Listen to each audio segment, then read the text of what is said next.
বাবুরা ডগ মানে কি? স্যার আমি জানি। ঠিক আছে বলো বলো। ডগ মানে ঠিক আছে বসো বসো বসো, খুব ভালো বলেছো। ঠিক আছে বসি। বাবু তুমি বলো তো গোট মানে কি? স্যার গোট মানে তো হ্যাঁ হ্যাঁ। আমি শিখে দিচ্ছি। হ্যাঁ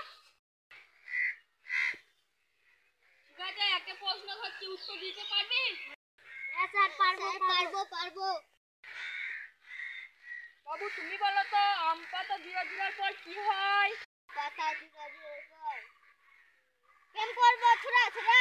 আর আমি তোকে পরে দেখছি। স্যার আমার কাছে ধারণাই খালি। বাবু এবার তুমি একবার বলো তো পাতা জোড়ার পর কি হয়? স্যার আবার আমার কাছে চলে এলো। মনে মনে তুমি কি ভাবছিলি? ঠিক আছে যা ভাবছিলি তুই বল যে আম পাতা জোড়ার পর কি হয়? স্যার আমি জানি। বল তাহলে। পাতা জুড়া স্যার তোকে খেলাবে উড়া দিলে শিখেছিস? হ্যাঁ